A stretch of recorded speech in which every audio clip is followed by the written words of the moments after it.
तर praise the Lord सगळ्यांना. आजचं वचन आहे मत्तयाचा 19वा अध्याय आणि 6वं वचन. त्यामध्ये वचन असं सांगतं की यामुळे ती पुढे 2 नव्हत तर एक देह अशी आहेत. यास्तव देवाने जे जोडले आहे ते मनुष्याने तोडू नये. तर प्रेज द लॉर्ड. आजचं वचन परमेश्वर आपल्यासाठी घेऊन आलंय पती पत्नींविषयी. जे मॅरिड आहेत आणि ज्यांचं आता लग्न झालं आहे त्यांच्यासाठी हे वचन आहे. आणि ह्या वचनाच्या द्वारे परमेश्वर आपल्याशी बोलत आहे की जे पती पत्नीचं नातं आहे हे पवित्र नातं आहे. आणि ह्या नात्यामध्ये जर पती किंवा पत्नी कोणीही दोघं जण चुकत असतील तर त्यामध्ये आपल्याला एकमेकांना समजून घेणं खूप महत्त्वाचं आहे.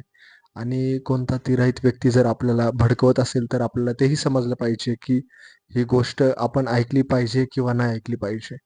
त्यामुळं ह्या नात्यामध्ये जो गोडवा असतो, हे जे नातं असतं हे शेवटपर्यंत टिकणारं नातं आहे आणि परमेश्वराने ह्या नात्याला खूप मोठी अहमियत दिलेली आहे.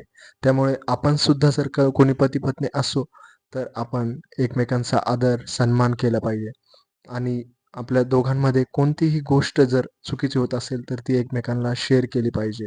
हे खूप महत्त्वाचं आहे. तर मी विश्वास करतो, की ह्या वचनाद्वारे तुम्ही आशीर्वादित झाला असाल, तर आपल्या फॅमिली आणि फ्रेंड्सला नक्की शेअर करा.